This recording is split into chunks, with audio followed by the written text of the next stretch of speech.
सांगतो, काल एका दमानं मला 2 नोटीस पाठवले. एक माया जुने पुराणे पुऱ्या केसेस काढल्या, पुऱ्या एका कागदावर, आणि 30च्याही काढल्या नागपूरच्या, पुरे एका कागदावर लिहिल्या. 50,000 रुपयाचा बॉन्ड लिहून द्या म्हणे. तुम्ही कायदा व सुव्यवस्था बिघडवता. च्या बहीण माय म्हणलं, मी लोकायले संविधान समजून सांगतो, डॉक्टर बाबासाहेब आंबेडकर समजून सांगतो. बरोबर आंदोलनात असलो काच नोटीस येते मला, तोपर्यंत एक नोटीस नाही येत. आता म्या घर बांधलं, म्या परमिशन घेतली आहे, मी लायब्ररीसाठी एक हॉल जास्त काढला, तर मला नगर परिषदनं नोटीस पाठवला. अरे च्या माय, मी गेलो काल शिवपाशी, शिवले म्हणलं माय घर पाडा. बहीण माय पाडलं तर मी काय मागं हटतो काजी म्हणलं मी एक यादी आणून देतो वर्धेतली, तेवढे घरं पाडा लागन.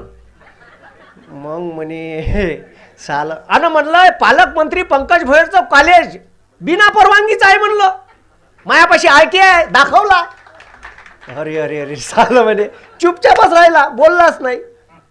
म्हणलं आता घेणं, आता पाड त्याचं कॉलेज.